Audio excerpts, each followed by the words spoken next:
وقاتلوا في سبيل الله الذين يقاتلونكم ولا تعتدوا إن الله لا يحب المعتدين واقتلوهم حيث ثقفتموهم وأخرجوهم من حيث أخرجوكم والفتنة أشد من القتل ولا تقاتلوهم عند المسجد الحرام حتى يقاتلوكم فيه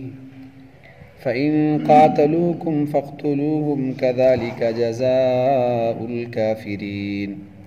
فإن انتهوا فإن الله غفور رحيم وقاتلوهم حتى لا تكون فتنة ويكون الدين لله فإن انتهوا فلا عدوان إلا على الظالمين صدق اللہ العظیم۔ سورۃ البقرہ ہے۔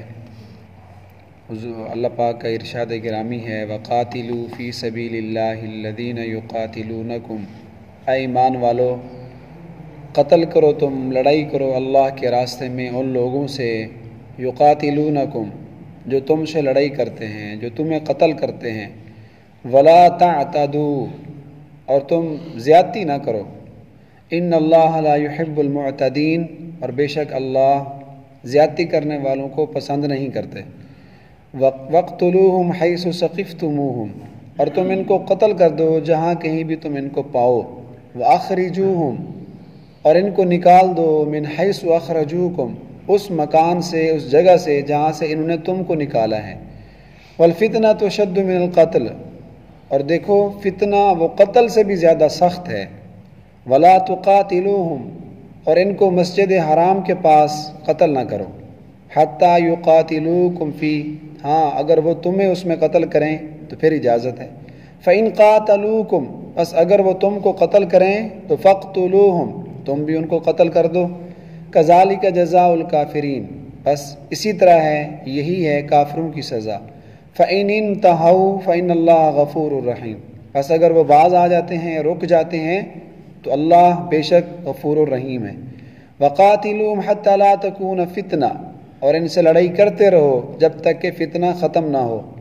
وَيَكُونَ الدِّينُ لِلَّهِ یہاں تک کہ دین خالص اللہ کے لیے ہو جائے، فَإِنِ انْتَهَوْا پس اگر یہ لوگ باز آ جاتے ہیں، فَلَا عُدْوَانَ کو پھر کوئی زیادتی نہیں ہے، إِلَّا عَلَى الظَّالِمِينَ مگر ظالموں پر۔ تم اللہ کے راستے میں ان لوگوں سے لڑائی کرو جو تم سے لڑائی کرتے ہیں۔ حضور علیہ الصلوۃ والسلام جب مدینہ کی طرف ہجرت کر کے تشریف لے آئے مدینہ طیبہ میں، تو سن 6 ہجری میں حضور نے عمرہ کرنے کا ارادہ فرمایا، اور اس کا سبب یہ بنا کہ حضور علیہ الصلوۃ والسلام کو ایک خواب آیا۔ آپ نے خواب میں دیکھا کہ آپ صحابہ کرام کے ساتھ مکہ کے اندر تشریف فرمائے ہیں،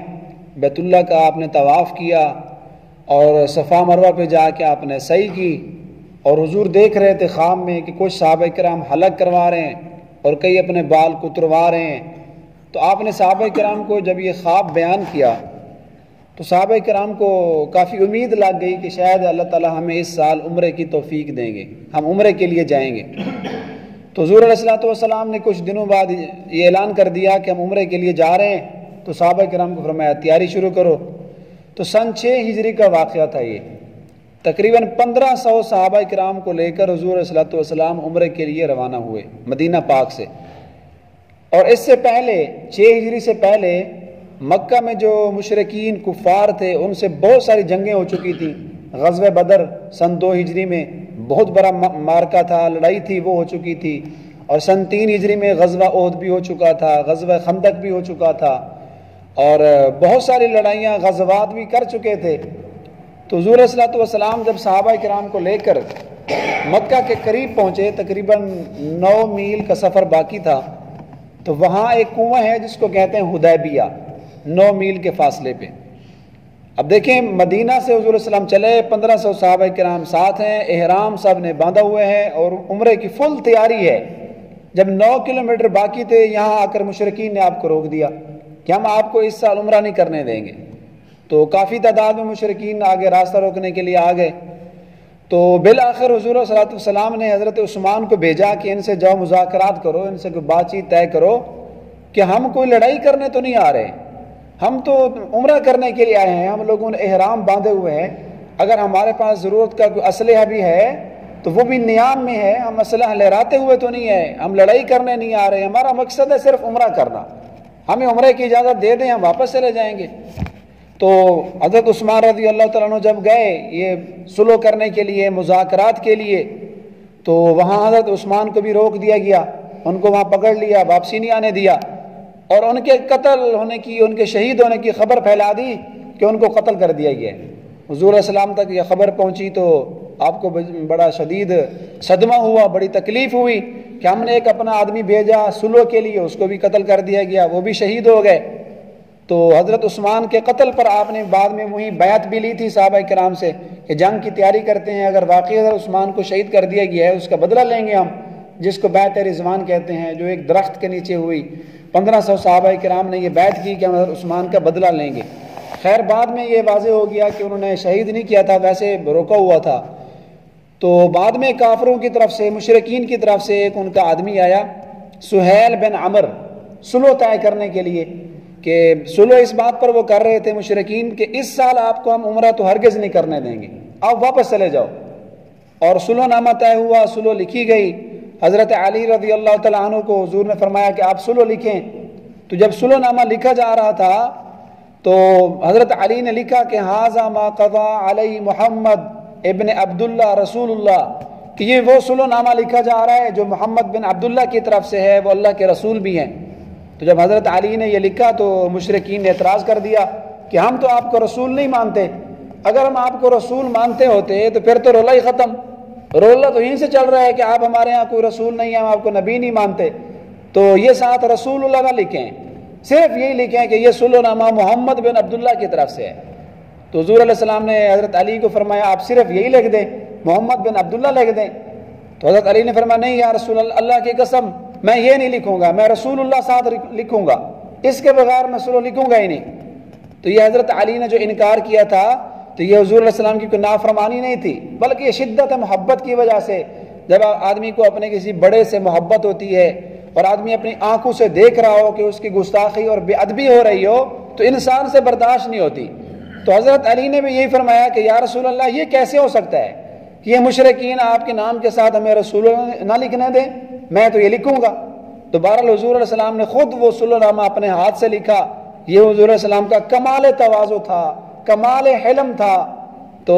اس کی سب سے بڑی وجہ یہ تھی، بعض کتابوں میں بھی لکھا ہے کہ حضور علیہ السلام نہیں چاہتے تھے کہ حدود حرم میں قتل و قتال ہو،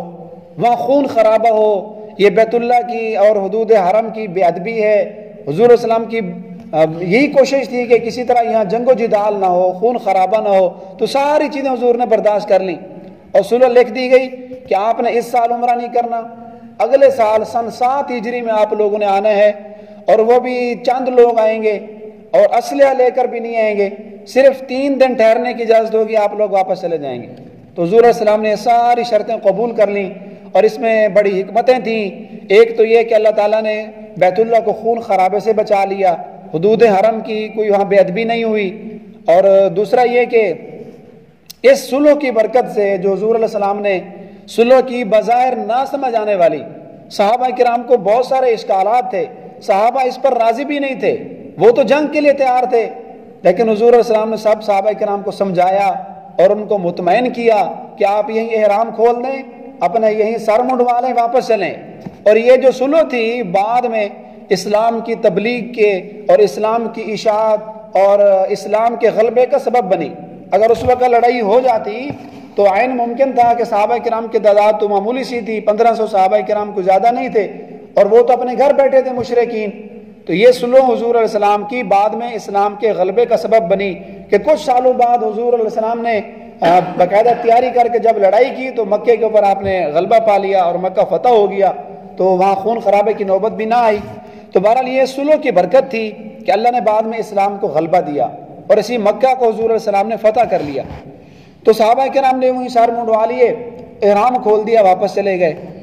تو جب اگلا سال آیا سن 7 ہجری، پھر دوبارہ حضور علیہ السلام نے صحابہ کرام کو فرمایا کہ آپ تیاری کریں، سال گزر گیا ہے، ہم نے عمرے کے لیے جانا ہے اور وہاں صرف 3 دن رہنا ہے۔ تو جب یہ اگلا سال آیا سن 7 ہجری، صحابہ کرام تیاریاں کر رہے تھے عمرے کی، جوش و خروش سے جا رہے تھے، تو بعض صحابہ کرام نے اشکال کیا کہ یا رسول اللہ دیکھیں یہ مشرکین لوگ ہیں، یہ کافر لوگ ہیں، منافق لوگ ہیں، لڑائی کرنا، قتل و قتال کرنا، معاہدے کی خلاف ورزی کرنا ان کی فطرت میں ہے۔ ہم اس وقت جو عمرے کے لیے جا رہے ہیں، ہم لوگوں تو احرام باندھا ہوا ہے، ہمارے پاس اسلحہ بھی نہیں ہے، تو ہو سکتا ہے کہ کافر ہم سے دوبارہ لڑائی کر دیں۔ پچھلے سال بھی ان لوگوں کو حیا شرم نہیں آئی، اتنا سفر ہم 300 کلومیٹر سے بھی زائد سفر کر کے گئے، ہمیں واپس کر دیا۔ یہ وہی کافر تو ہیں، یہ وہی مشرکین تو ہیں، تو یہ ہمارے ساتھ اگر لڑائی کریں، جنگ و جدال کریں، ہمارے پاس اسلحہ بھی نہیں ہے، پھر ہم نے احرام باندھا ہوا ہے، حالت احرام میں تو لڑائی کرنا منع ہے، اور پھر حدود حرم میں جا رہے ہیں، حرم کے اندر بھی لڑائی کرنا منع ہے۔ تو یا رسول اللہ یہ بات ہمیں سمجھ نہیں آتی، یا تو ہم نہ جائیں، یا اگر جائیں تو پورا لڑائی کی تیاری کر کے جائیں، پوری جنگ کی تیاری کر کے جائیں۔ تو جب صحابہ کرام نے یہ اشکالات کیے کہ یا رسول اللہ ایک حدود حرم ہوگی، ہمارے پاس اسلحہ نہیں ہوگا، ہم حالت احرام میں ہوں گے، تو کافر ہم سے لڑائی نہ کر دیں۔ تو جب یہ صحابہ کرام کو اشکال ہوا، یہ خطرہ لاحق ہوا، تو اللہ پاک نے یہ قرآن مجید کی آیات بھیج دیں، وقاتلوا فی سبیل اللہ الذین یقاتلونکم، کہ دیکھو ایسی بات نہیں ہے کہ تم اگر حالت احرام میں ہو یا حدود حرم میں ہو اور کافر تمہیں قتل کرتے رہیں، تم بیٹھے رہو، سب کچھ برداشت کر جاؤ کہ ہم تو احرام میں ہیں، ہم تو حدود حرم میں ہیں۔ ایسی بات نہیں، اگر یہ آپ سے قتال کرتے ہیں اور لڑائی کی پہل کرتے ہیں تو تمہارے لیے قتال جائز ہے، حالات احرام میں بھی جائز ہے، حدود حرم میں بھی جائز ہے۔ تو حرم کے اندر لڑائی کرنا یہ تب تک منع ہے جب تک وہ پہل نہ کریں، لیکن اگر وہ پہل کر دیتے ہیں اور وہ پہلے جنگ شروع کر دیتے ہیں تو قاتلوا فی سبیل اللہ، پھر تمہارے لیے بھی یہی حکم ہے کہ تم بھی واپس نہ ہو، تم بھی ان سے لڑائی کرو۔ الذین یقاتلونکم، جو تمہارے ساتھ لڑائی کرتے ہیں تم بھی ان سے کرو۔ ولا تعتدوا، اور تم ان پر زیادتی نہ کرو، ظلم نہ کرو۔ زیادتی کا مطلب کہ اگر وہ ابتدا نہیں کرتے تو حرم کے اندر آپ پہلے ابتدا نہ کرو۔ اگر ان کے جو بوڑھے لوگ ہیں، ان کی عورتیں، ان کے بچے جو آپ کے ساتھ لڑائی بالفعل نہیں کر رہے، تو ان سے آپ لڑائی نہ کریں، کیونکہ وہ تو جنگ میں شامل نہیں ہیں، ان کی عورتیں شامل نہیں ہیں، ان کے بچے شامل نہیں ہیں، تو ان کو قتل نہ کرو۔ ہاں الا یہ کہ وہ بوڑھا جو تجربہ کار ہو اور جو کمک دے رہا ہو اور لوگوں کو بھیج رہا ہو، تو ایسے بوڑھوں کو قتل کرنا بھی جائز ہے۔ یہ جو گرو ہوتے ہیں، بڑے تجربہ کار بوڑھے ہوتے ہیں، ویسے بوڑھے کو نہیں مارنا جنگ میں، لیکن اگر کوئی تجربہ کار ہے اور وہ پیچھے ان کی کمانڈ کر رہا ہے تو ایسے بوڑھے کو بھی مار سکتے ہیں۔ تو زیادتی نہ کریں، زیادتی کا مطلب پہل نہ کریں۔ ان اللہ لا يحب المعتدین، اس لیے کہ اللہ تعالیٰ جو زیادتی کرتے ہیں اللہ ان سے محبت نہیں کرتے۔ وقتلوہم حیث ثقفتموہم، یہ صحابہ کرام کی اشکال کا جواب ہے، جو ان کو خطرہ تھا، جو صحابہ کرام گمان کر رہے تھے، اللہ نے ان کو تسلی دی کہ ان کو قتل کرو جہاں کہیں بھی تم ان کو پاؤ، حیث ثقفتموہم، چاہے ان کو حدود حرم میں پاؤ، ان کو بیت اللہ کے اندر پاؤ، اگر وہ لڑائی کی پہل کر دیتے ہیں تو پھر حرم میں بھی ان کو مارنا یہ کوئی زیادتی نہیں ہے، یہ تمہاری طرف سے کوئی جرم نہیں ہوگا۔ وَأَخْرِجُوهُم مِّنْ حَيْثُ أَخْرَجُوكُمْ، اور پھر ان کو تم نکال دو اس جگہ سے جہاں سے انہوں نے تمہیں نکالا، تو انہوں نے تمہیں مجبور کیا، حتیٰ کہ حضور علیہ السلام کو اور صحابہ کرام کو وہاں سے نکلنے پہ مجبور کیا، اور آپ نے ہجرت کی، تو جیسے انہوں نے تم کو بیت اللہ سے نکالا، اگر وہ زیادتی کرتے ہیں تو تم بھی ان کو وہاں سے بھگا سکتے ہو۔ وَالْفِتْنَةُ أَشَدُّ مِنَ الْقَتْلِ، ہاں دیکھو یہ جو فتنہ ہے نا، یہ قتل سے بھی زیادہ سخت ہے۔ اس میں بھی صحابہ کرام کے لیے تسلی ہے اور اسی اشکال کا جواب ہے۔ اور اس فتنہ سے مراد تفسیر روح المعانی میں اور تفسیر مظہری میں لکھا ہے، فتنہ سے مراد شرک ہے،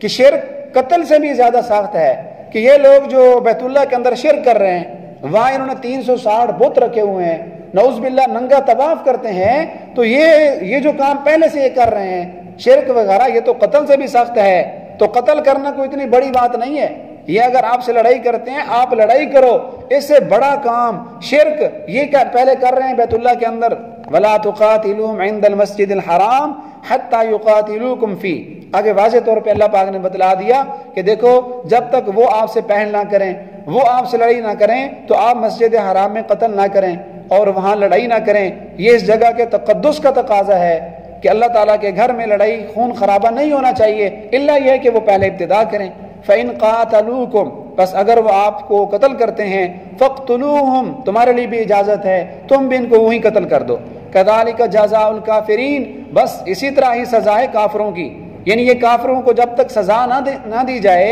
جب تک قتل کے بدلے میں ان کو قتل نہ کیا جائے تو اس وقت تک یہ باز نہیں آئیں گے. اس لیے اللہ پاک نے فرمایا ان کی یہی جزا ہے، یہی کافروں کی سزا ہے، یعنی قتل کرنا. فَإِنِ امْتَحَوْا، اگر یہ لوگ باز آ جائیں، آپ عمرے کے لیے جا رہے ہیں، آپ کو کچھ نہ کہیں، عمرہ کرنا دیں، تو فَإِنَّ اللَّهَ غَفُورٌ رَحِيمٌ، اگر یہ توبہ کر لیتے ہیں، مسلمان بن جاتے ہیں تو اللہ تعالیٰ بھی بڑے غفور الرحیم ہے. وَقَاتِلُوهُمْ حَتَّى لَا تَكُونَ فِتْنَةٌ، آگے اللہ نے فرمایا کہ اگر یہ لڑائی کرتے ہیں تو تم بھی ان سے لڑائی جاری رکھو، اس وقت تک جاری رکھو جب تک کہ فتنہ ختم نہ ہو، جب تک یہ شرک، جب تک یہ ان کا ظلم، جب تک ان کی یہ لڑائی اور یہ کفر